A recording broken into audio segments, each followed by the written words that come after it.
বিসমিল্লাহির রহমানির রহিম। পরম করুণাময় ও অসীম দয়ালু আল্লাহর নামে শুরু। আলিফ লাম রা কিতাবুন উহকিমাত আয়াতুহু সুম্মা ফুসসিলাত মিন লাদুন হাকীমিন খবীর। আলিফ লাম র, এ এমন এক কিতাব যার আয়াতসমূহ সুপ্রতিষ্ঠিত, অতঃপর সবিস্তারে বর্ণিত, এক মহাজ্ঞানী সর্বজ্ঞ সত্তার পক্ষ হতে। আল্লা তা'বুদু ইল্লাল্লাহ ইন্নানী লাকুম মিনহু নাযীরুন ওয়া বাশীর।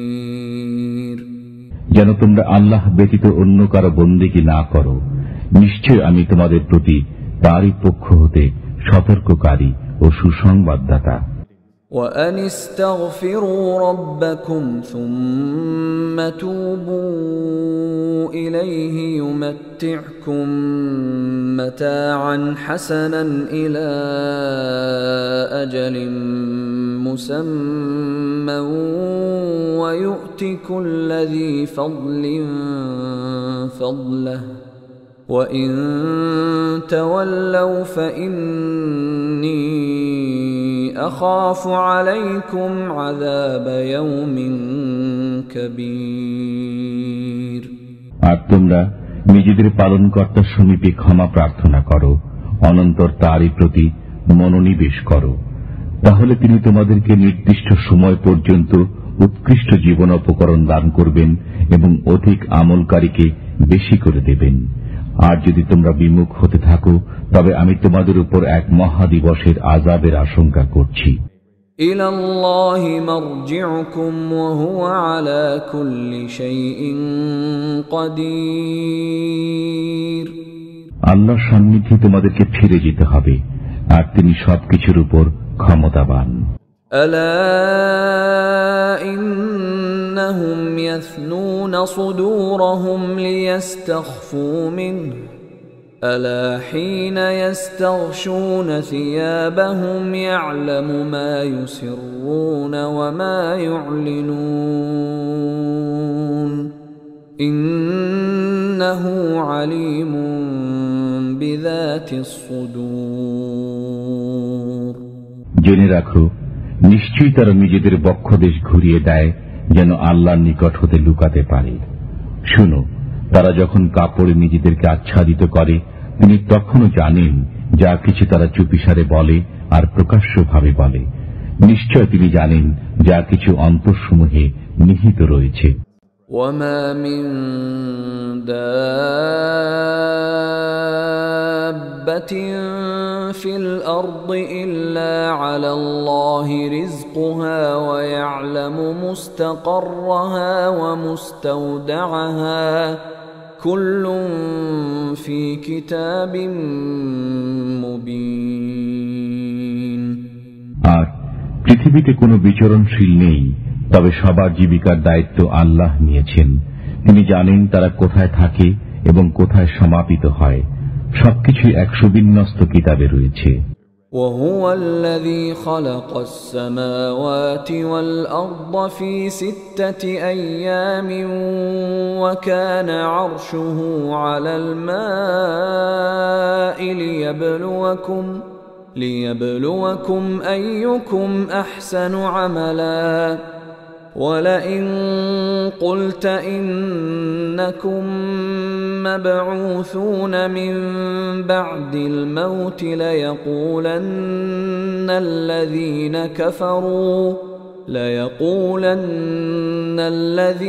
كفروا إن هذا إلا سحر مبين। তিনি আসমান ও জমিন 6 দিনে তৈরি করেছেন, তার আরশ ছিল পানির উপরে। তিনি তোমাদেরকে পরীক্ষা করতে চান যে তোমাদের মধ্যে কে সবচেয়ে ভালো কাজ করে। আর যদি আপনি তাদেরকে বলেন যে নিশ্চয় তোমাদেরকে মৃত্যুর পরে জীবিত উঠানো হবে, তখন কাফির অবশ্য বলে এটা তো স্পষ্ট জাদু। ولئن أخرنا عنهم العذاب إلى أمة معدودة ليقولن ما يحبسه ألا يوم يأتيهم ليس مصروفا عنهم وحاق بهم ما كانوا به يستهزئون আর যদি আমি এক নির্ধারিত মেয়াদ পর্যন্ত তাদের আযাব স্থগিত রাখি তাহলে তারা নিশ্চয়ই বলবে কোন জিনিসে আযাব ঠেকিয়ে রাখছে। শুনে রাখো, যেদিন তাদের উপর আযাব এসে পড়বে সেদিন কিন্তু তা ফিরে যাওয়া নয়। তারা যে ব্যাপারে উপহাস করত তাই তাদেরকে ঘিরে ফেলবে। وَلَئِنْ أَذَقْنَا الْإِنسَانَ مِنَّا رَحْمَةً ثُمَّ نَزَعْنَاهَا مِنْهُ إِنَّهُ لَيَئُوسٌ كَفُورٌ আর অবশ্যই যদি আমি মানুষকে আমার রহমতের আস্বাদ গ্রহণ করতে দেই অতঃপর তা তার থেকে ছিনিয়ে নেই তাহলে সে হতাশ ও কৃতঘ্ন হয়। وَلَئِنْ أَذَقْنَاهُ نَعْمَاءَ بَعْدَ ضَرَّاءَ مَسَّتْهُ لَيَقُولَنَّ ذَهَبَ السَّيِّئَاتُ عَنِّي إِنَّهُ لَفَرِحٌ فَخُورٌ আর যদি তার উপর আপতিত দুঃখ কষ্টের পরে তাকে সুখ ভোগ করতে দেই তবে সে বলতে থাকে যে আমার অমঙ্গল দূর হয়ে গেছে, আর সে আনন্দে আত্মহারা হয়, অহংকারে উদ্ধত হয়ে পড়ে। إلا الذين صبروا وعملوا الصالحات أولئك لهم مغفرة وأجر كبير তবে যারা ধৈর্য ধারণ করেছে এবং সৎ কার্য করেছে তাদের জন্য ক্ষমা ও বিরাট প্রতিদান রয়েছে। فلعلك تارك بعض ما يوحى إليك وضائق به صدرك أن يقولوا لولا أنزل عليه كنز أو جاء معه ملك إنما أنت نذير والله على كل شيء وكيل আর সম্ভবত ওইসব আহকাম যা ওহীর মাধ্যমে তোমার নিকট পাঠানো হয় তার কিছু অংশ বর্জন করবে এবং এতে মন ছোট করে বসবে। তাদের এ কথায় যে তার উপর কোনো ধন ভাণ্ডার কেন অবতীর্ণ হয়নি অথবা তার সাথে কোনো ফেরেশতা আসেনি কেন, তুমি তো শুধু সতর্ককারী মাত্র, আর সবকিছুর দায়িত্বভারিত আল্লাহ নিয়েছেন। أم يقولون افتراه قل فأتوا بعشر سور مثله مفتريات وادعوا من استطعتم من دون الله إن كنتم صادقين তারা কি বলে, কোরআন তুমি তৈরি করেছ? তুমি বলো, তবে তোমরাও অনুরূপ 10টি সূরা তৈরি করে নিয়ে আসো এবং আল্লাহ ছাড়া যাকে পারো ডেকে নাও যদি তোমাদের কথা সত্য হয়ে থাকে। فَإِن لَّمْ يَسْتَجِيبُوا لَكُمْ فَاعْلَمُوا أَنَّمَا أُنزِلَ بِعِلْمِ اللَّهِ وَأَن لَّا إِلَٰهَ إِلَّا هُوَ فَهَلْ أَنتُم مُّسْلِمُونَ অতঃপর তারা যদি তোমাদের কথা পূরণ করতে অপারগ হয় তবে জেনে রাখো এটা আল্লাহর ইলম দ্বারা অবতীর্ণ হয়েছে। আরো একিন করে নাও যে আল্লাহ ব্যতীত কোনো অন্য মাবুদ নেই। অতএব এখন কি তোমরা আত্মসমর্পণ করবে? من كان يريد الحياة الدنيا وزينتها نوف إليهم أعمالهم فيها نوفي إليهم أعمالهم فيها وهم فيها لا يبخسون যে ব্যক্তি পার্থিব জীবন ও তার চাকচিক্য কামনা করে, আমি তাদের দুনিয়াতেই তাদের আমলের প্রতিফল ভোগ করিয়ে দেব এবং তাতে তাদের প্রতি কিছুমাত্র কমতি করা হবে না। أولئك الذين ليس لهم في الآخرة إلا النار وحبط ما صنعوا فيها وباطل ما كانوا يعملون এরাই হলো সেসব লোক আখিরাতে যাদের জন্য আগুন ছাড়া নেই। তারা এখানে যা কিছু করেছিল সবই বরবাদ করেছে, আর যা কিছু উপার্জন করেছিল সবই বিনষ্ট হল। أفمن كان على بينة من ربه ويتلوه شاهد منه ومن قبله كتاب موسى إماما ورحمة أولئك يؤمنون به ومن يكفر به من الأحزاب فالنار موعده فلا تك في مرية منه إنه الحق من ربك ولكن أكثر الناس لا يؤمنون আচ্ছা বলো তো, যে ব্যক্তি তার প্রভু সুস্পষ্ট পথে রয়েছে আর সাথে সাথে আল্লাহর তরফ হতে একটি সাক্ষীও বর্তমান রয়েছে এবং তার পূর্ববর্তী মুসা আলাইহিস সালামের কিতাব ও সাক্ষী যা ছিল পথ নির্দেশক তরফ হতে একটি সাক্ষীও বর্তমান রয়েছে এবং তার পূর্ববর্তী মুসা আলাইহিস সালামের কিতাব ও সাক্ষী যা ছিল পথ নির্দেশক ও রহমত স্বরূপ এর কিতাব ও সাক্ষী যা ছিল পথ নির্দেশক ও রহমত স্বরূপ, তিনি কি অন্যান্যের সমান?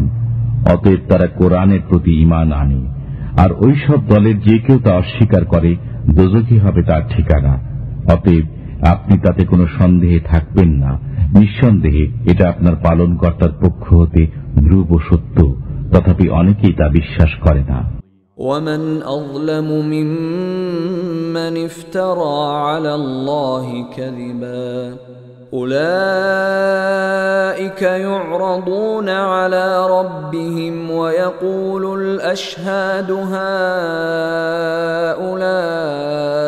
هؤلاء الذين كذبوا على ربهم ألا لعنة الله على الظالمين আর তাদের চেয়ে বড় জালিম কে হতে পারে যারা আল্লাহর প্রতি মিথ্যারোপ করে? এসব লোককে তাদের পালনকর্তার সাক্ষাৎ সম্মুখীন করা হবে, আর সাক্ষীগণ বলতে থাকবে, এরাই ওই সব লোক যারা তাদের পালনকর্তার প্রতি মিথ্যারোপ করেছিল। শুনে রাখো, জালিমদের উপরে আল্লাহর অভিসম্পাত রয়েছে। الذين يصدون عن سبيل الله ويبغونها عوجا وهم بالآخرة هم كافرون যারা আল্লাহর পথে বাধা দেয় আর তাতে বক্রতা খুঁজে বেড়ায়, এরাই আখিরাতকে অস্বীকার করে। أولئك لم يكونوا معجزين في الأرض وما كان لهم من دون الله من أولياء يضاعف لهم العذاب ما كانوا يستطيعون السمع وما كانوا يبصرون তারা পৃথিবীতে আল্লাহকে অপারগ করতে পারবে না এবং আল্লাহ ব্যতীত তাদের কোনো সাহায্যকারীও নেই। তাদের জন্য দ্বিগুণ শাস্তি রয়েছে, তারা শুনতে পারত না এবং দেখতেও পেত না। أولئك الذين خسروا أنفسهم وضل عنهم ما كانوا يفترون এরা সেই লোক যারা নিজেরাই নিজেদেরকে ক্ষতিগ্রস্ত করেছে, আর তারা যা কিছু মিথ্যা মাবুদ সাব্যস্ত করেছিল তা সবই তাদের থেকে হারিয়ে গেছে। لا جرم أنهم في الآخرة هم الأخسرون আখিরাতে এরাই হবে সর্বাধিক ক্ষতিগ্রস্ত, কোনো সন্দেহ নেই। إن الذين آمنوا وعملوا الصالحات وأخبتوا إلى ربهم أولئك أصحاب الجنة هم فيها خالدون নিশ্চয় যারা ঈমান এনেছে ও সৎ কাজ করেছে এবং স্বীয় পালনকর্তার সঙ্গে বিনয় প্রকাশ করেছে, তারাই বেহেশতবাসী, সেখানেই তারা চিরকাল থাকবে। مثل الفريقين كالأعمى والأصم والبصير والسميع هل يستويان مثلا أفلا تذكرون উভয় পক্ষের দৃষ্টান্ত হচ্ছে যেমন অন্ধ ও বধির এবং যে দেখতে পায় ও শুনতে পায়, উভয়ের অবস্থা কি এক সমান? তবু তোমরা কি ভেবে দেখো না? وَلَقَدْ أَرْسَلْنَا نُوحًا إِلَى قَوْمِهِ إِنِّي لَكُمْ نَذِيرٌ مُبِينٌ আর অবশ্যই আমি নূহ আলাইহিস সালামকে তার জাতির প্রতি প্রেরণ করেছি। তিনি বললেন, নিশ্চয় আমি তোমাদের জন্য প্রকাশ্য সতর্ককারী। أَلَّا تَعْبُدُوا إِلَّا اللَّهَ إِنِّي أَخَافُ عَلَيْكُمْ عَذَابَ يَوْمٍ أَلِيمٍ তোমরা আল্লাহ ব্যতীত কারো ইবাদত করবে না, নিশ্চয় আমি তোমাদের ব্যাপারে এক যন্ত্রণাদায়ক দিনের আযাবের ভয় করছি।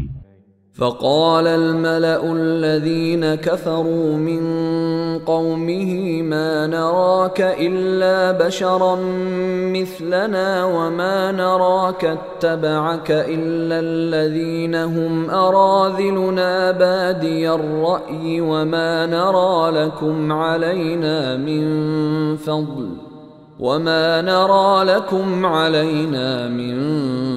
فضل بل نظنكم كاذبين তখন তার কওমের কাফির প্রধানরা বলল, আমরা তো আপনাকে আমাদের মতো একজন মানুষ ব্যতীত আর কিছু মনে করি না, আর আমাদের মধ্যে যারা ইতর ও স্থূল বুদ্ধি সম্পন্ন তারা ব্যতীত কাউকে তো আপনার আনুগত্য করতে দেখি না, এবং আমাদের উপর আপনাদের কোনো প্রাধান্য দেখি না, বরং আপনারা সবাই মিথ্যাবাদী বলে আমরা মনে করি।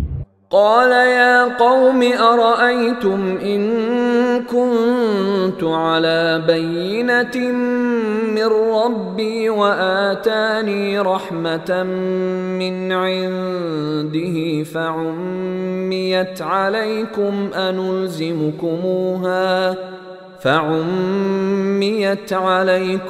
أنلزمكموها وأنتم لها كارهون নূহ আলাইহিস সালাম বললেন, হে আমার জাতি, দেখো তো, আমি যদি আমার পালনকর্তার পক্ষ হতে স্পষ্ট দলিলের উপর থাকি, আর তিনি যদি তার পক্ষ হতে আমাকে রহমত দান করে থাকেন, তারপরেও তা তোমাদের চোখে না পড়ে, তাহলে আমি কি তা তোমাদের উপর তোমাদের ইচ্ছার বিরুদ্ধে চাপিয়ে দিতে পারি? وَيَا قَوْمِ لَا أَسْأَلُكُمْ عَلَيْهِ مَالًا إِنْ أَجْرِيَ إِلَّا عَلَى اللَّهِ وَمَا أَنَا بِطَارِدِ الَّذِينَ آمَنُوا إِنَّهُمْ مُلَاقُو رَبِّهِمْ وَلَكِنِّي أَرَاكُمْ قَوْمًا تَجْهَلُونَ আর হে আমার জাতি, আমি তো এজন্য তোমাদের কাছে কোনো অর্থ চাই না, আমার পারিশ্রমিক তো আল্লাহর জিম্মায় রয়েছে। আমি কিন্তু ঈমানদারদের তাড়িয়ে দিতে পারি না, তারা অবশ্যই তাদের পালনকর্তার সাক্ষাৎ লাভ করবে, বরঞ্চ তোমাদেরই আমি অজ্ঞ সম্প্রদায় দেখছি। وَيَا قَوْمِ مَنْ يَنْصُرُنِي مِنَ اللَّهِ إِنْ طَرَدتُّهُمْ أَفَلَا تَذَكَّرُونَ আর হে আমার জাতি, আমি যদি তাদের তাড়িয়ে দেই তাহলে আমাকে আল্লাহ হতে রেহাই দেবে কে? তোমরা কি চিন্তা করে দেখো না? ولا أقول لكم عندي خزائن الله ولا أعلم الغيب ولا أقول إني ملك ولا أقول للذين تزدري أعينكم لن يؤتيهم الله خيرا الله أعلم بما في أنفسهم إني إذا لمن الظالمين। আর আমি তোমাদেরকে বলি না যে আমার কাছে আল্লাহর ভান্ডার রয়েছে, এবং একথা বলি না যে আমি গায়েবী খবরও জানি, একথা বলি না যে আমি একজন ফেরেশতা। আর তোমাদের দৃষ্টিতে যারা লাঞ্ছিত, আল্লাহ তাদের কোনো কল্যাণ দান করবেন না। তাদের মনের কথা আল্লাহ ভালো করে জানেন, সুতরাং এমন কথা বললে আমি অন্যায়কারী হব। قالوا يا نوح قد جادلتنا فأكثرت جدالنا فأتنا بما تعدنا إن كنت من الصادقين। তারা বলল, হে নূহ, আমাদের সাথে আপনি তর্ক করেছেন এবং অনেক কলহ করেছেন। এখন আপনার সেই আযাব নিয়ে আসুন যে সম্পর্কে আপনি আমাদেরকে সতর্ক করেছেন, যদি আপনি সত্যবাদী হয়ে থাকেন।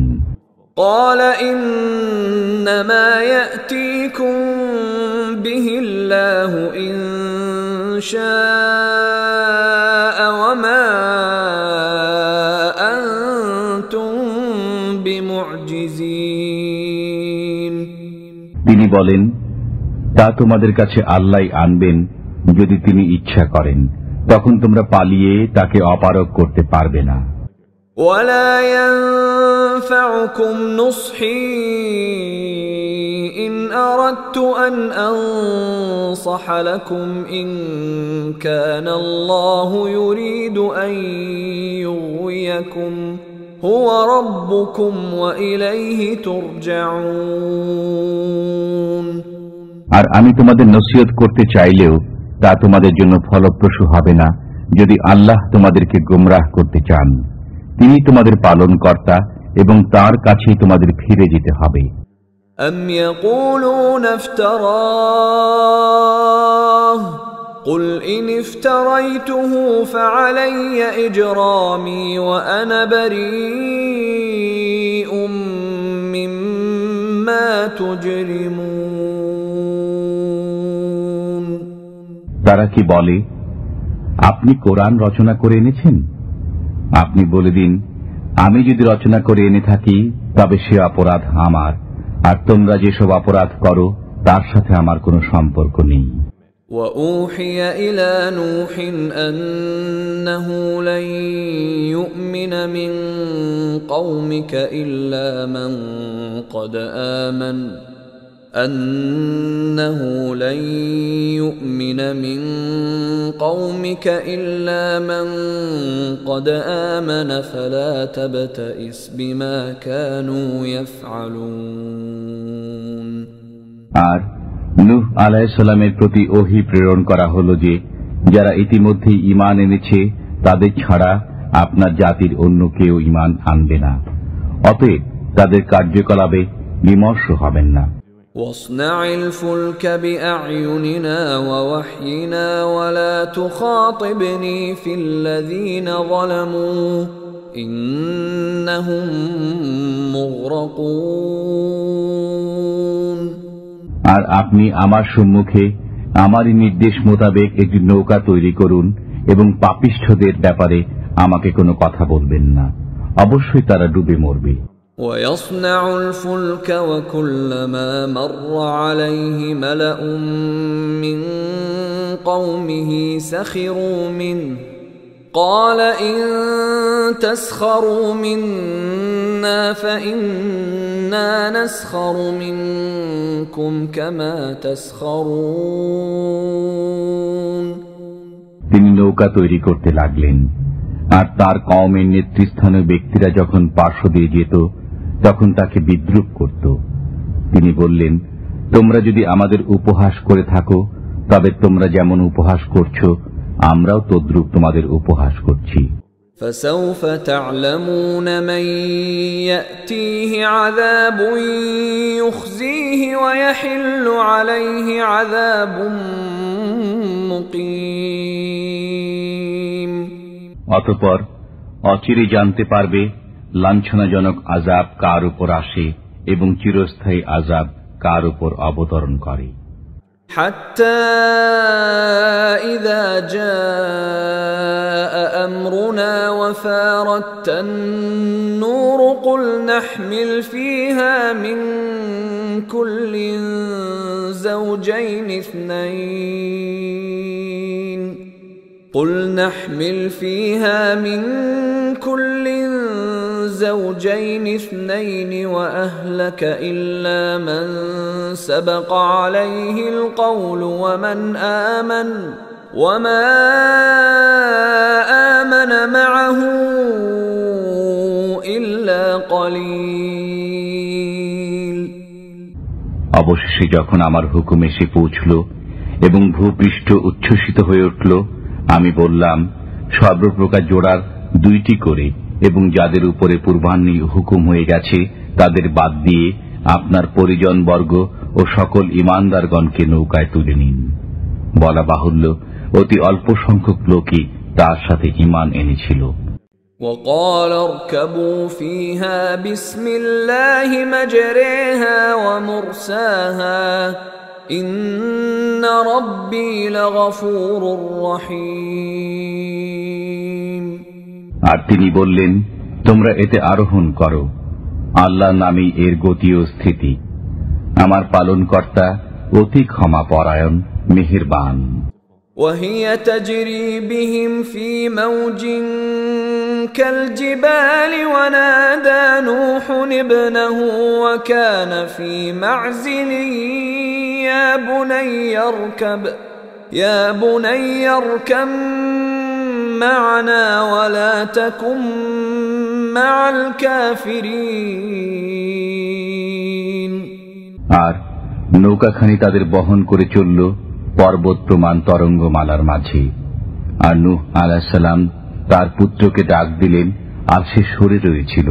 তিনি বললেন, প্রিয় বৎস, আমাদের সাথে আরোহণ করো এবং কাফিরদের সাথে থেকো না। قال سآوي إلى جبل يعصمني من الماء قال لا عاصم اليوم من أمر الله إلا من رحم وحال بينهما الموج فكان من المغرقين। সে বলল, আমি অচিরেই কোন পাহাড়ে আশ্রয় নেব যা আমাকে পানি হতে রক্ষা করবে। নূহ আলাইহিস সালাম বললেন, আজিকার দিনে আল্লাহর হুকুম থেকে কোনো রক্ষাকারী নেই, একমাত্র তিনি যাকে দয়া করবেন। এমন সময় উভয়ের মাঝে তরঙ্গ আড়াল হয়ে দাঁড়ালো, ফলে সে নিমজ্জিত হল। وقيل يا أرض ابلعي ماءك ويا سماء أقلعي وغيض الماء وقضي الأمر واستوت على الجودي وقيل بعدا للقوم الظالمين। আর নির্দেশ দেয়া হলো, হে পৃথিবী, তোমার পানি গিলে ফেলো, আর হে আকাশ, ক্ষান্ত হও। আর পানি হ্রাস করা হলো এবং কাজ শেষ হয়ে গেল। আর যদি পর্বতে নৌকা ভিড়ল এবং ঘোষণা করা হলো, দুরাত্মা কাফিররা নিপাত যাক। ونادى نوح ربه فقال رب إن ابني من أهلي وإن وعدك الحق وإن وعدك الحق وأنت أحكم الحاكمين আর নূহ আলাইহিস সালাম তার পালনকর্তাকে বললেন, হে পরওয়ারদিগার, আমার পুত্র তো আমার পরিজনদের অন্তর্ভুক্ত, আর আপনার ওয়াদাও নিঃসন্দেহে সত্য, আর আপনি সর্বাপেক্ষা বিজ্ঞ ফয়সালাকারী। قال يا نوح إنه ليس من أهلك إنه عمل غير صالح فلا تسألني ما ليس لك به علم إني أعظك أن تكون من الجاهلين আল্লাহ বললেন, হে নূহ, নিশ্চয় সে আপনার পরিবারভুক্ত নয়, নিশ্চয়ই সে দুরাচার। সুতরাং আমার কাছে এমন দরখাস্ত করবেন না যার খবর আপনি জানেন না। আমি আপনাকে উপদেশ দিচ্ছি যে আপনি অজ্ঞদের দলভুক্ত হবেন না। قال رب إني أعوذ بك أن أسألك ما ليس لي به علم وإلا تغفر لي وترحمني أكن من الخاسرين নূহ আলাইহিস সালাম বললেন, হে আমার পালনকর্তা, আমার যা জানা নেই এমন কোন দরখাস্ত করা হবে, আমি আপনার কাছে আশ্রয় চাইছি।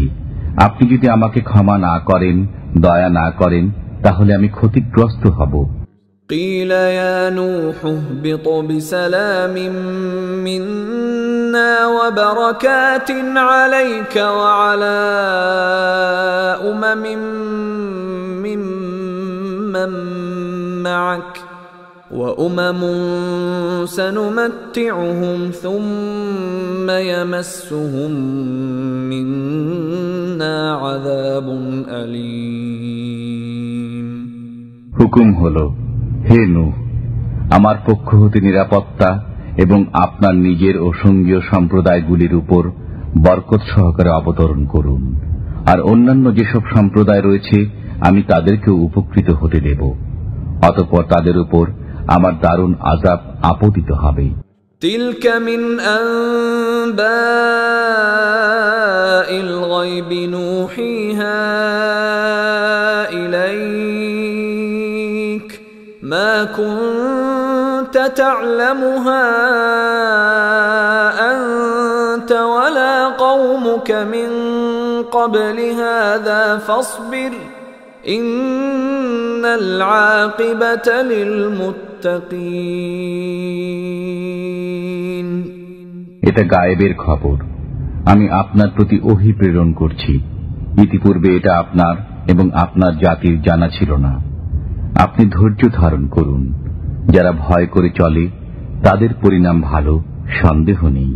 وإلى عاد أخاهم هودا قال يا قوم اعبدوا الله ما لكم من إله غيره إن أنتم إلا مفترون আর আদ জাতির প্রতি আমি তাদের ভাই হুদকে প্রেরণ করেছি।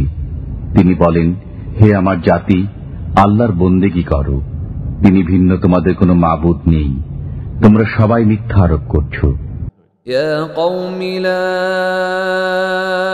أسألكم عليه أجرا إن أجري إلا على الذي فطرني أفلا تعقلون হে আমার জাতি, আমি এজন্য তোমাদের কাছে কোনো মজুরি চাই না, আমার মজুরি তাঁরই কাছে যিনি আমাকে পয়দা করেছেন, তবু তোমরা কেন বুঝো না? ويا قوم استغفروا ربكم ثم توبوا إليه يرسل السماء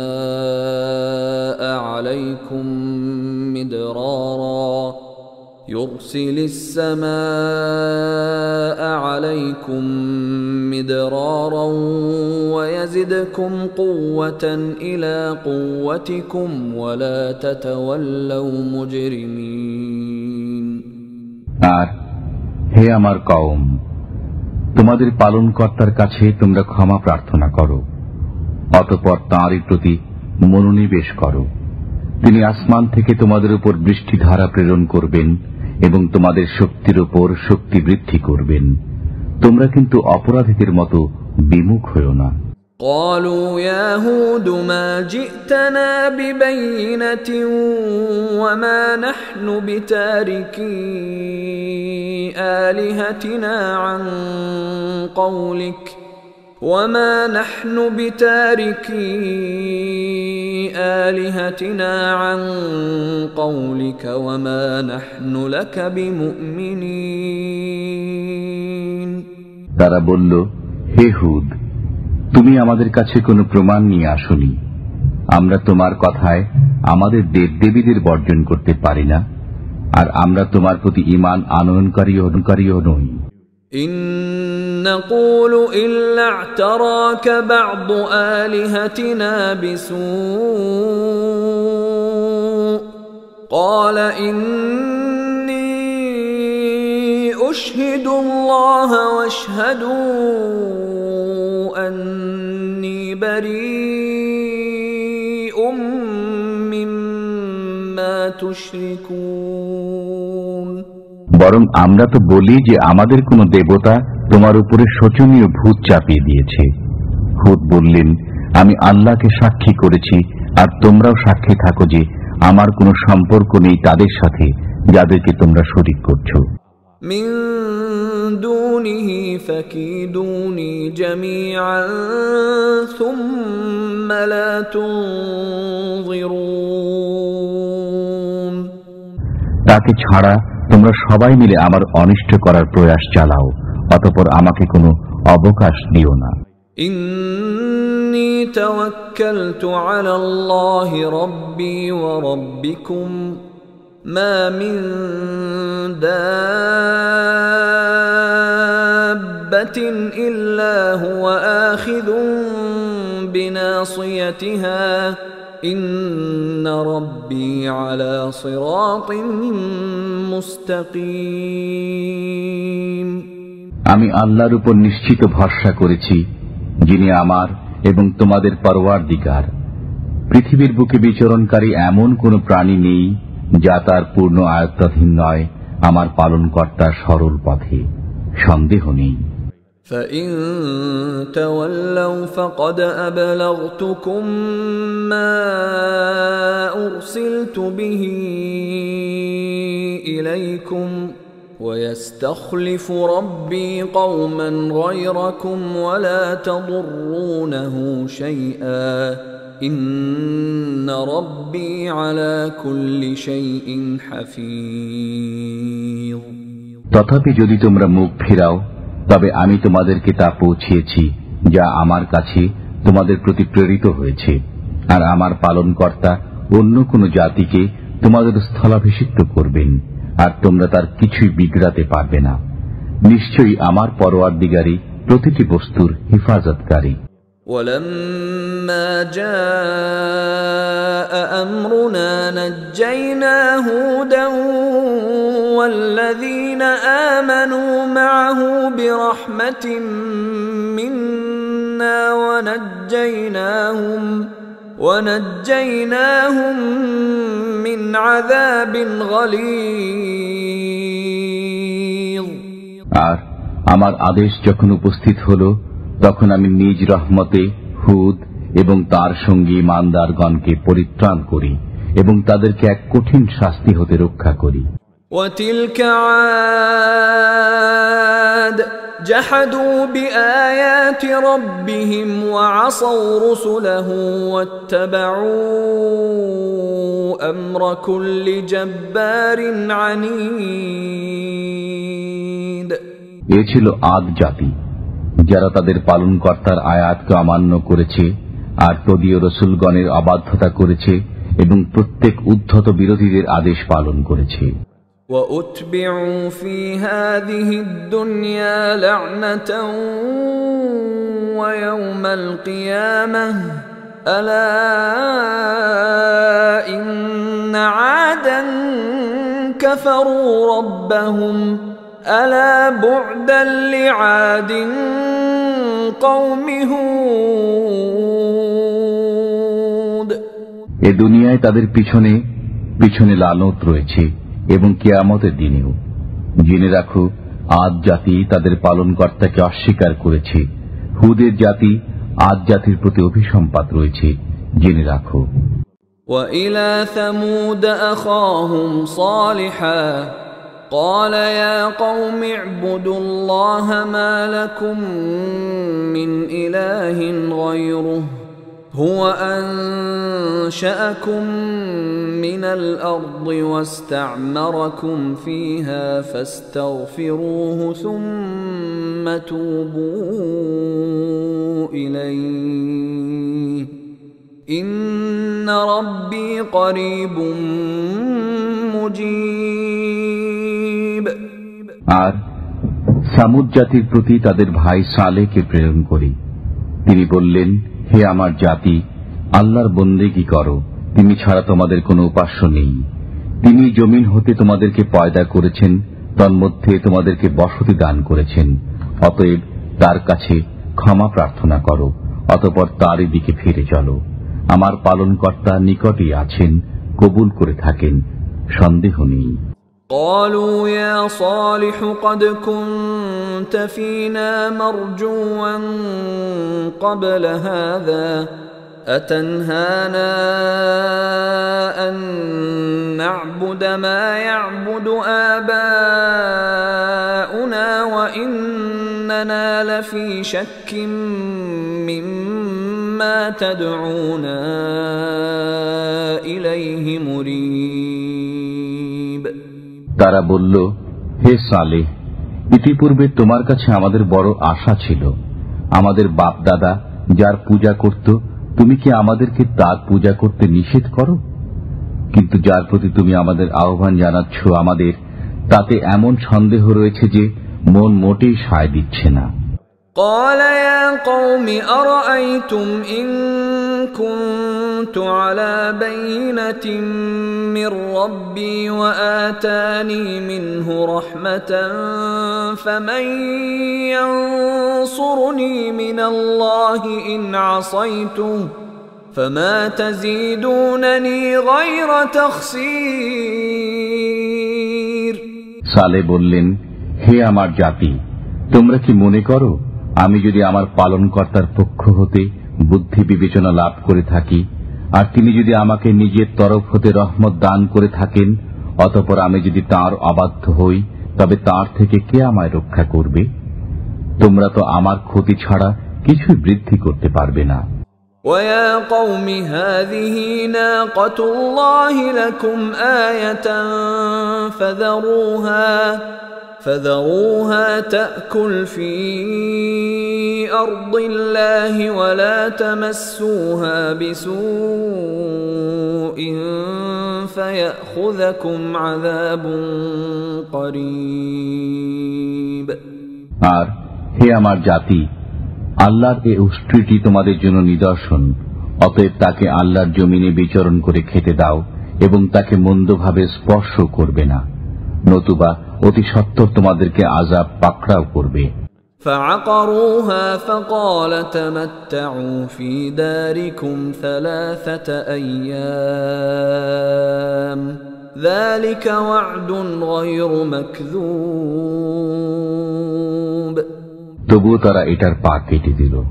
তখন সালে বললেন, তোমরা নিজেদের গৃহে 3টি দিন উপভোগ করে নাও, এটা এমন ওয়াদা যা মিথ্যা হবে না। فلما جاء أمرنا نجينا صالحا والذين آمنوا معه برحمة منا ومن خزي يومئذ إن ربك هو القوي العزيز অতঃপর আমার আযাব যখন উপস্থিত হল, তখন আমি সালেহকে ও তদীয় সঙ্গী ইমানদারগণকে নিজ রহমতে উদ্ধার করি এবং সেদিনকার অপমান হতে রক্ষা করি।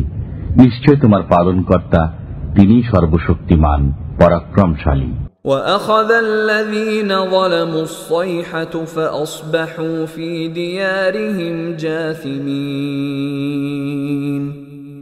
আর ভয়ঙ্কর গর্জন পাপিষ্ঠদের পাকড়া করল, ফলে ভোর হতে না হতেই তারা নিজ নিজ গৃহসমূহে উপুড় হয়ে পড়ে রইল। كأن لم يغنوا فيها ألا إن ثمود كفروا ربهم ألا بعدا لثمود যেন তারা কোনো দিনই সেখানে ছিল না। জেনে রাখো, নিশ্চয় সামুদ জাতি তাদের পালনকর্তার প্রতি অস্বীকার করেছিল। আর শুনে রাখো, সামুদ জাতির জন্য অভিশাপ রয়েছে। ولقد جاءت رسلنا إبراهيم بالبشرى قالوا سلاما قال سلام فما لبث أن جاء بعجل حنيذ আর অবশ্যই আমার প্রেরিত ফেরেশতারা ইব্রাহিমের কাছে সুসংবাদ নিয়ে এসেছিল। তারা বলল সালাম, তিনিও বললেন সালাম। অতঃপর অল্পক্ষণের মধ্যেই তিনি একটি ভুনা করা বাছুর নিয়ে এলেন। فلما رأى أيديهم لا تصل إليه نكرهم وأوجس منهم خيفة قالوا لا تخف إنا أرسلنا إلى قوم لوط কিন্তু যখন দেখলেন যে আহার্যের দিকে তাদের হস্ত প্রসারিত হচ্ছে না, তখন তিনি সন্দিগ্ধ হলেন এবং মনে মনে তাদের সম্পর্কে ভয় অনুভব করতে লাগলেন। তারা বলল, ভয় পাবেন না, আমরা লূতের কওমের প্রতি প্রেরিত হয়েছি। وامرأته قائمة فضحكت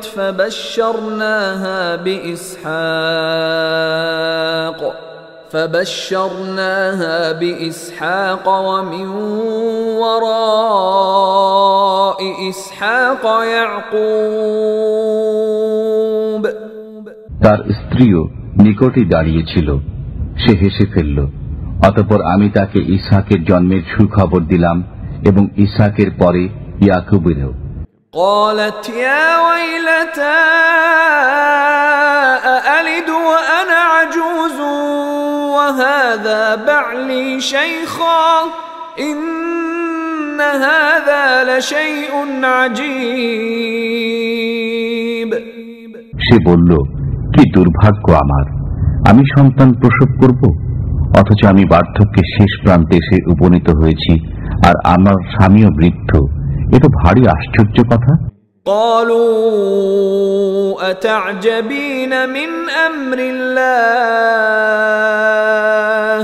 رحمة الله وبركاته عليكم أهل البيت إنه حميد مجيد তারা বলল, তুমি আল্লাহর হুকুম সম্পর্কে বিস্ময়বোধ করছো? হে গৃহবাসীরা, তোমাদের উপর আল্লাহর রহমত ও প্রভূত বরকত রয়েছে। নিশ্চয় আল্লাহ প্রশংসিত, মহিমাময়। فلما ذهب عن إبراهيم الروع وجاءته البشرى يجادلنا في قوم لوط অতঃপর যখন ইব্রাহিম আলাইহিসসালামের আতঙ্ক দূর হল এবং তিনি সুসংবাদ প্রাপ্ত হলেন, তখন তিনি আমার সাথে তর্ক শুরু করলেন কওমে লূত সম্পর্কে। ইন্না ইব্রাহিম লাহালিমুন আওয়াহুম মুনীব ইব্রাহিম আলাইহিসসালাম বড়ই ধৈর্যশীল, কোমল হৃদয়, আল্লাহমুখী, সন্দেহ নেই। يا إبراهيم أعرض عن هذا إنه قد جاء أمر ربك وإنهم آتيهم عذاب غير مردود ইব্রাহিম, এহেন ধারণা পরিহার করো, তোমার পালনকর্তার হুকুম এসে গেছে এবং তাদের উপর সে আযাব অবশ্যই আপতিত হবে, যা কখনো প্রতিহত হবার নয়।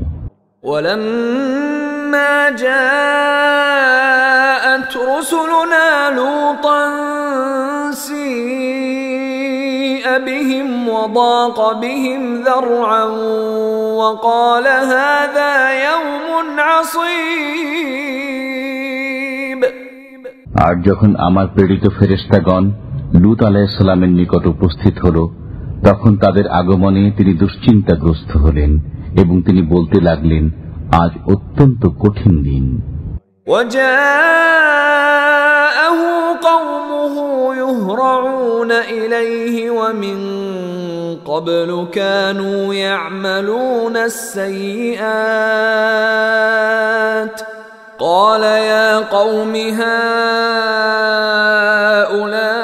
هؤلاء بناتي هن أطهر لكم فاتقوا الله ولا تخزون في ضيفي أليس منكم رجل رشيد।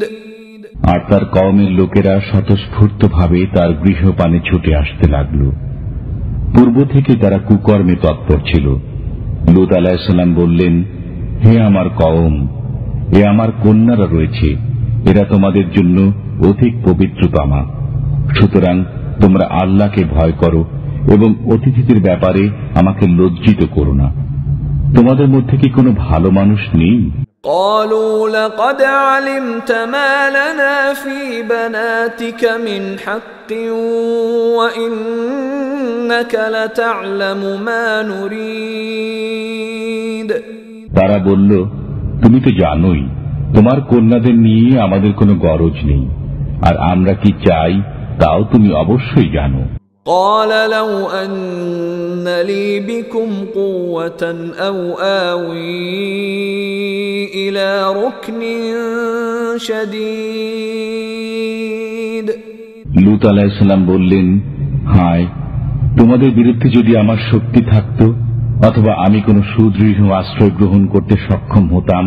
قالوا يا لوط إنا رسل ربك لن يصلوا إليك فأسر بأهلك بقطع من الليل ولا يلتفت منكم أحد إلا امرأتك إنه مصيبها ما أصابهم إن موعدهم الصبح أليس الصبح بقريب। মেহমান ফেরেশতাগণ বলল, হে লূত আলাইহিস সালাম, আমরা তোমাদের পালনকর্তার পক্ষ হতে প্রেরিত ফেরেশতা, এরা কখনো তোমার দিকে পৌঁছতে পারবে না। ব্যাস, তুমি কিছুটা রাত থাকতে থাকতে নিজের লোকজন নিয়ে বাইরে চলে যাও, আর তোমাদের কেউ যেন পিছনে ফিরে না তাকায়। কিন্তু তোমার স্ত্রী, নিশ্চয় তার উপরও ওটা আপতিত হবে যা ওদের উপর আপতিত হবে। ভোরবেলায় তাদের প্রতিশ্রুতির সময়, ভোর কি খুব কাছে নয়? فلما جاء أمرنا جعلنا عاليها سافلها وأمطرنا عليها حجارة من سجيل منضود। অবশেষে যখন আমার হুকুম এসে পৌঁছল, তখন আমি উক্ত জনপদকে উপরকে নিচে করে দিলাম এবং তার উপর স্তরে স্তরে কাকর পাথর বর্ষণ করলাম। মুসাওয়ামাতান ইনদা রাব্বিক ওয়া মা হিয়া মিনাল যালিমিন বিবাঈদ। যার প্রতিটি তোমার পালনকর্তার নিকট চিহ্নিত ছিল, আর তা পাপিষ্ঠদের থেকে খুব দূরেও নয়। وإلى مدين أخاهم شعيبا قال يا قوم اعبدوا الله ما لكم من إله غيره ولا تنقصوا المكيال والميزان إني أراكم بخير وإني أخاف عليكم عذاب يوم محيط আর মাদায়ানবাসীদের প্রতি তাদের ভাই শুআয়ব আলাইহিস সালামকে প্রেরণ করেছি। তিনি বললেন, হে আমার কওম, আল্লাহর বন্দেগী করো, তিনি ছাড়া আমাদের কোনো মাবুদ নেই, আর পরিমাপে ও ওজনে কম দিও না। আজ আমি তোমাদেরকে ভালো অবস্থায় দেখছি, কিন্তু আমি তোমাদের উপর এমন একদিনের আযাবের আশঙ্কা করছি যে দিনটি পরিবেষ্টনকারী। وَيَا قَوْمِ أَوْفُوا الْمِكْيَالَ وَالْمِيزَانَ بِالْقِسْطِ وَلَا تَبْخَسُوا النَّاسَ أَشْيَاءَهُمْ وَلَا تَعْثَوْا فِي الْأَرْضِ مُفْسِدِينَ আর হে আমার জাতি, ন্যায়নিষ্ঠার সাথে ঠিকভাবে পরিমাপ করো ও ওজন দাও, এবং লোকদের জিনিসপত্রে কোনরূপ ক্ষতি করো না, আর পৃথিবীতে ফাসাদ করে বেড়াবে না। বাকিয়াতুল্লাহি খায়রুল লাকুম ইন কুনতুম মুমিনিন ওয়া মা আনা আলাইকুম বিহাফিজ। আল্লাহ প্রদত্ত বৃত্ত তোমাদের জন্য উত্তম যদি তোমরা ঈমানদার হও, আর আমি তো তোমাদের উপর সদা পর্যবেক্ষণকারী নই।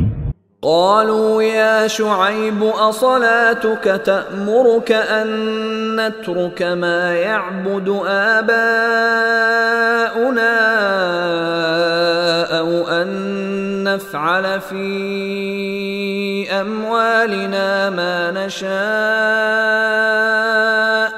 إنك لأنت الحليم الرشيد। তারা বলল, হে শুআয়ব আলাইহিস সালাম, আপনার নামাজ কি আপনাকে এটাই শিক্ষা দেয় যে আমরা ওই উপাস্যদের পরিত্যাগ করব, আমাদের বাপ দাদারা যাদের উপাসনা করত, অথবা আমাদের ধন সম্পদে ইচ্ছা মতো যা কিছু করে থাকি তা ছেড়ে দেব? আপনি তো একজন খাসা মহৎ ব্যক্তি ও সৎপথের পথিক। قال يا قوم أرأيتم إن كنت على بينة من ربي ورزقني منه رزقا حسنا وما أريد أن أخالفكم إلى ما أنهاكم عنه إن أريد إلا الإصلاح ما استطعت وما توفيقي إلا بالله عليه توكلت وإليه أنيب।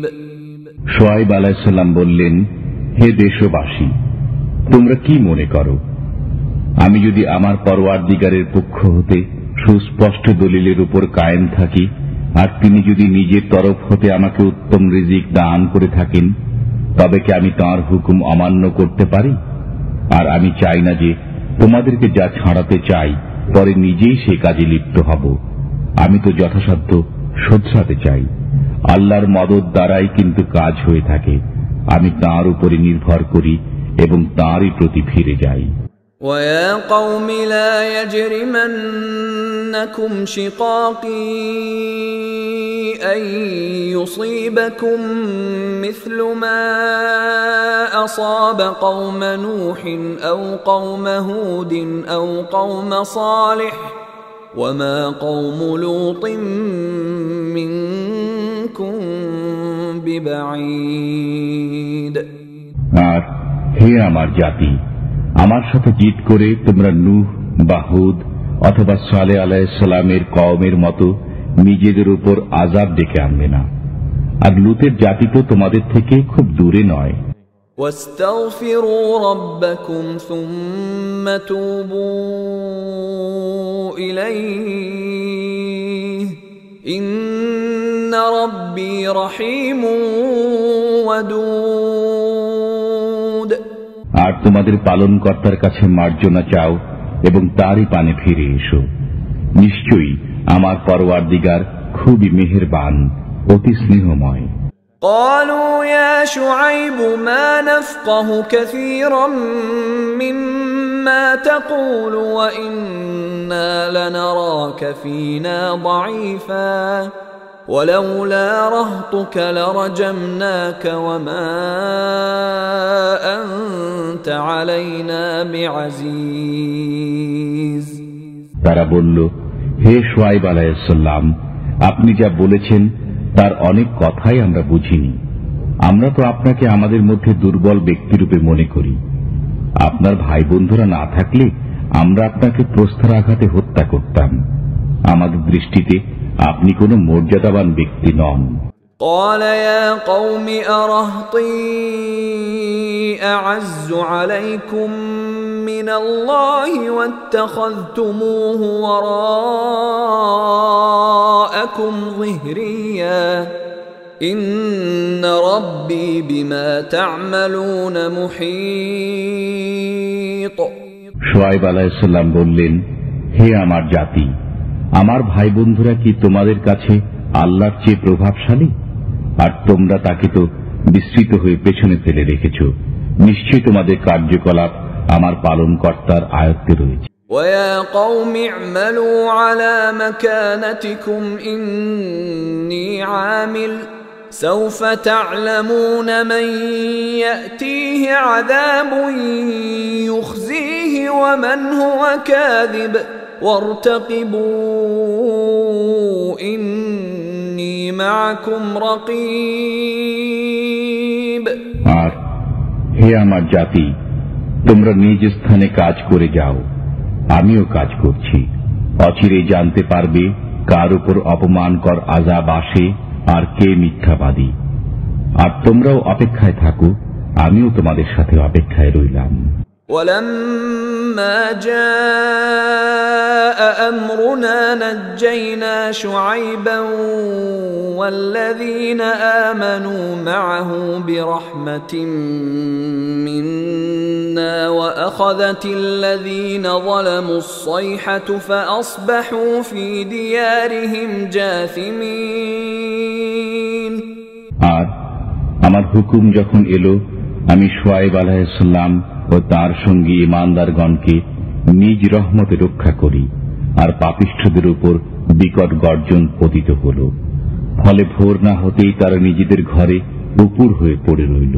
كأن لم يغنوا فيها ألا بعدا لمدين كما بعدت ثمود যেন তারা সেখানে কখনো বসবাসী করেনি। জেনে রাখো, সামুদের প্রতি অভিসম্পাদের মতো মাদিয়ানবাসীর উপরেও অভিসম্পাদ।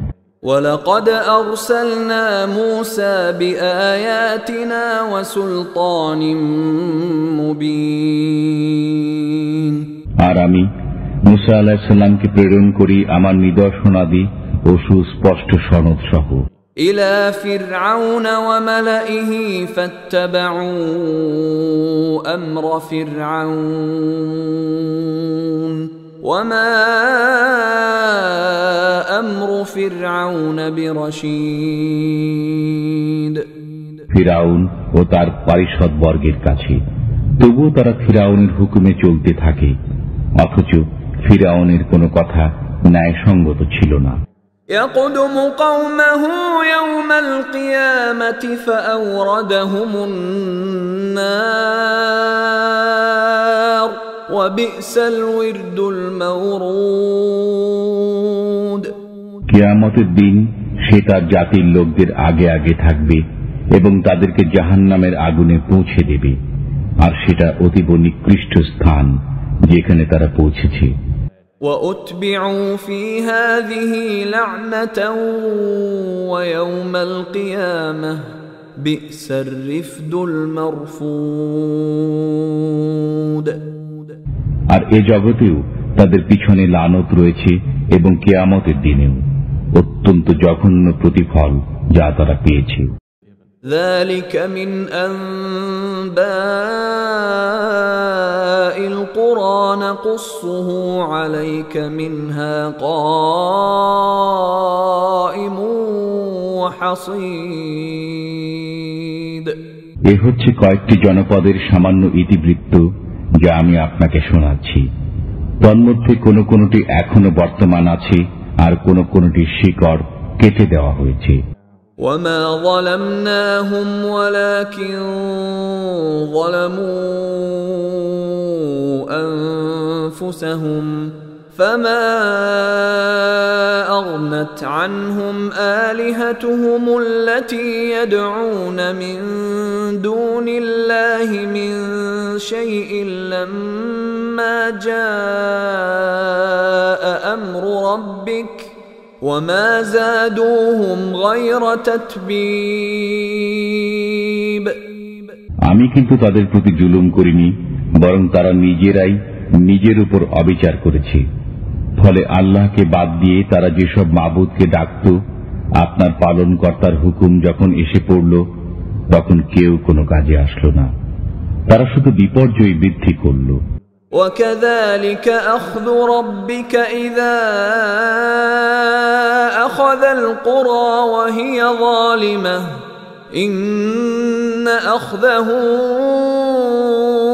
أليم شديد আর তোমার পরওয়ারদিগার যখন কোনো পাপপূর্ণ জনপদকে ধরেন তখন এমনি ভাবেই ধরে থাকেন।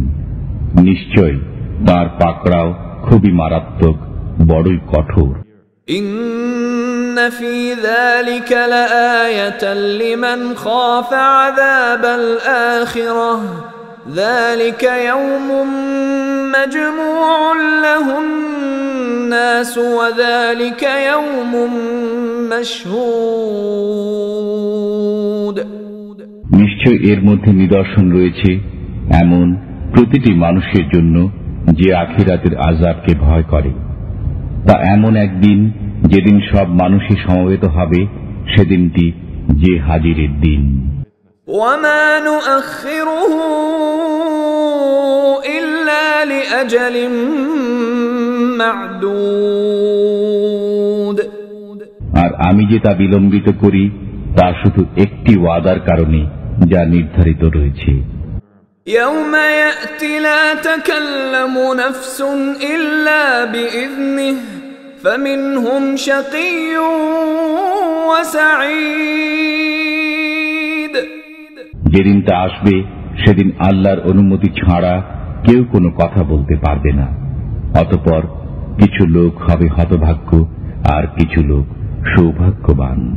فأما الذين شقوا ففي النار لهم فيها زفير وشهيق অতএব যারা হতভাগ্য তারা দোজখে যাবে, সেখানে তারা আর্তনাদ ও চিৎকার করতে থাকবে। خالدين فيها ما دامت السماوات والأرض إلا ما شاء ربك إن ربك فعال لما يريد তারা সেখানে চিরকাল থাকবে যতদিন আসমান ও জমিন বর্তমান থাকবে। তবে তোমার প্রতিপালক অন্য কিছু ইচ্ছা করলে ভিন্ন কথা।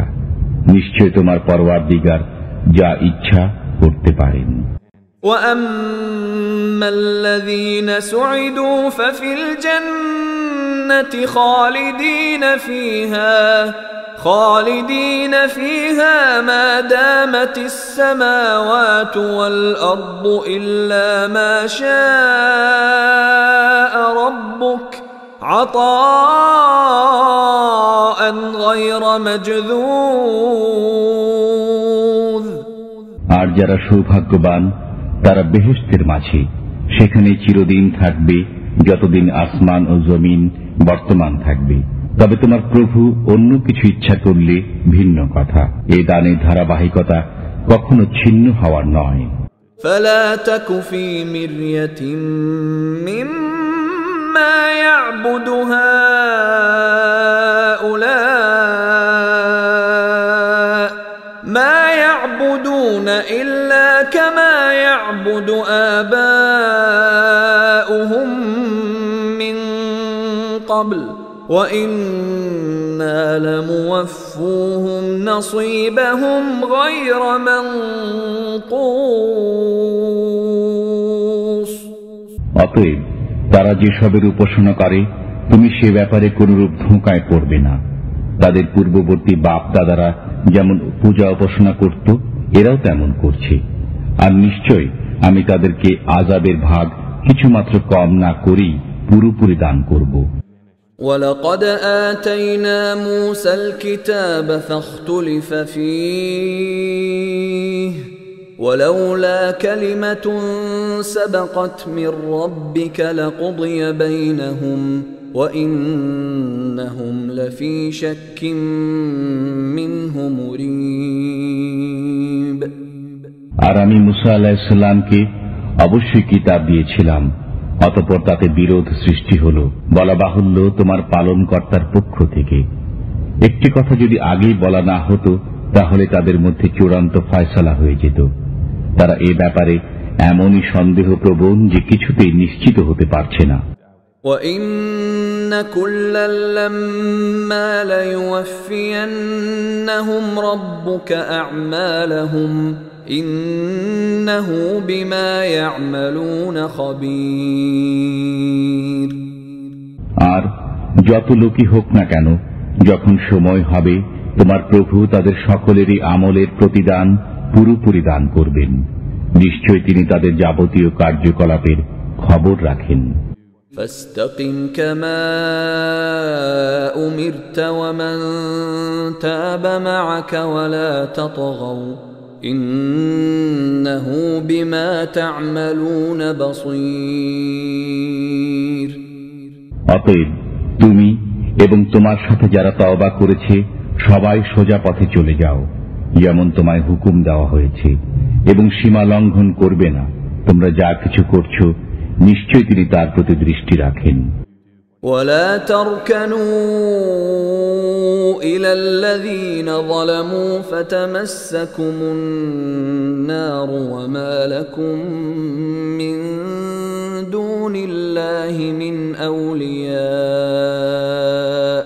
وما لكم من دون الله من أولياء ثم لا تنصرون। আর পাপিষ্ঠদের প্রতি ঝুঁকবে না, নতুবা তোমাদেরকেও আগুনে ধরবে। আর আল্লাহ ছাড়া তোমাদের কোনো বন্ধু নেই, অতএব কোথাও সাহায্য পাবে না। وَأَقِمِ الصَّلَاةَ طَرَفَيِ النَّهَارِ وَزُلَفًا مِّنَ اللَّيْلِ إِنَّ الْحَسَنَاتِ يُذْهِبْنَ السَّيِّئَاتِ ذَلِكَ ذِكْرَى لِلذَّاكِرِينَ।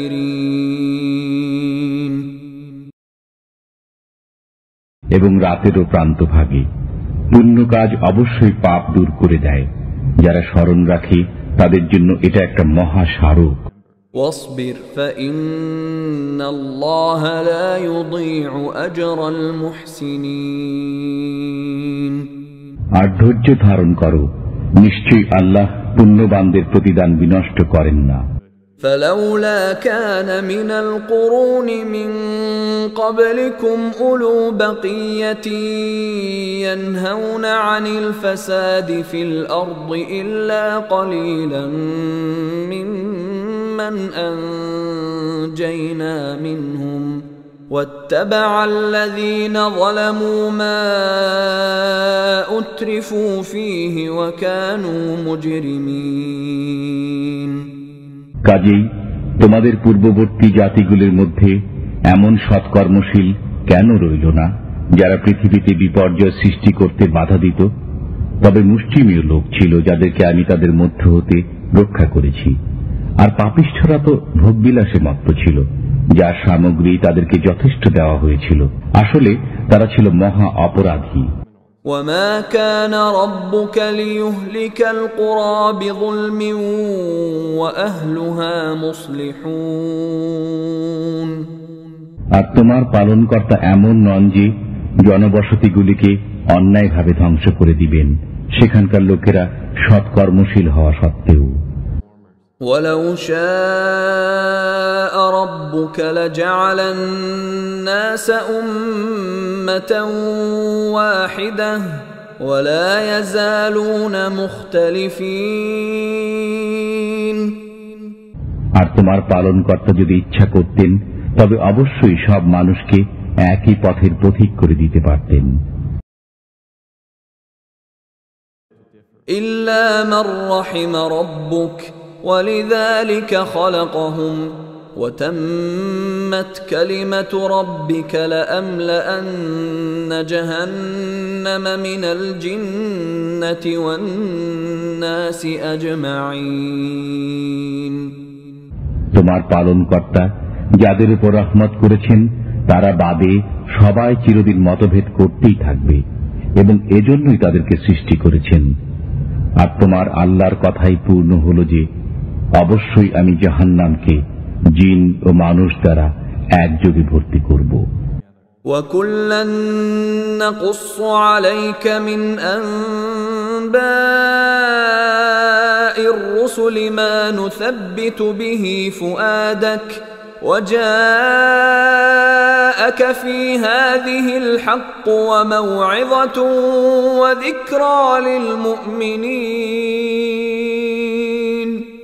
আর আমি রাসূলগণের সবকিছু বৃত্তান্তই তোমাকে বলছি যা দ্বারা তোমার অন্তরকে মজবুত করছি, আর এভাবে তোমার নিকট মহাসত্য এবং ঈমানদারদের জন্য নসিহত ও স্মরণীয় বিষয়বস্তু এসেছে।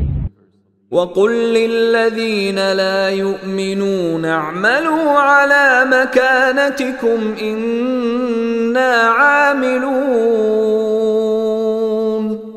আর যারা ঈমান আনে না তাদের বলে দাও যে তোমরা নিজ নিজ অবস্থায় কাজ করে যাও, আমরাও কাজ করে যাই।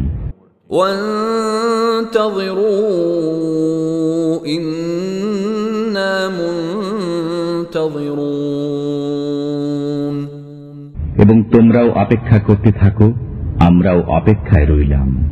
وَلِلَّهِ غَيْبُ السَّمَاوَاتِ وَالْأَرْضِ وَإِلَيْهِ يُرْجَعُ الْأَمْرُ كُلُّهُ فَاعْبُدْهُ وَتَوَكَّلْ عَلَيْهِ وَمَا رَبُّكَ بِغَافِلٍ عَمَّا تَعْمَلُونَ। আর আল্লাহর কাছেই আছে আসমান ও জমিনের গোপন তথ্য, আর সকল কাজের প্রত্যাবর্তন তারই দিকে। অতএব তারই বন্দেগী করো এবং তারই উপরে ভরসা রাখো। আর তোমাদের কার্যকলাপ সম্বন্ধে তোমার প্রতিপালক কিন্তু বেখবর নন।